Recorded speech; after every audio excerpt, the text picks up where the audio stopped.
Welcome to Expedition 57 on board the International Space Station. Today we're doing some really cool science. This is Alex Gerst over here with me, and we are working on Parkinson's disease. What we're looking at here is a special protein kinase, or protein crystal structure. And the reason scientists have sent it up here to the International Space Station is because these protein crystals tend to grow larger and of much better quality.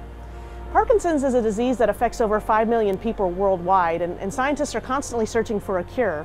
And what we discovered was that here in the microgravity environment, these crystals really like to grow. So if scientists can better elucidate or clarify the structure, then they're better able to develop an inhibitor drug for Parkinson's. And not only an inhibitor drug, but an inhibitor drug with very few side effects. So what Alex is doing here today is he's obviously working on the wall, is what it seems like here in microgravity, and he is. He's got a microscope above him, and he's got a plate that he filled with this special protein crystal structure just a few days ago.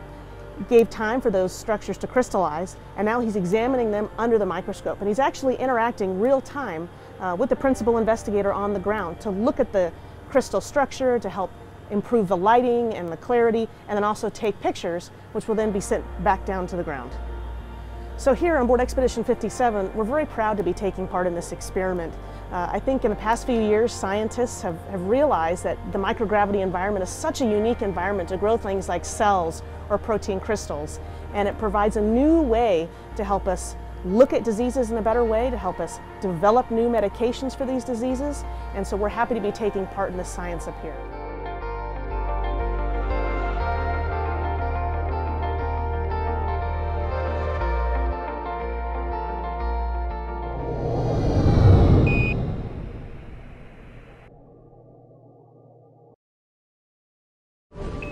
Subscribe for more space.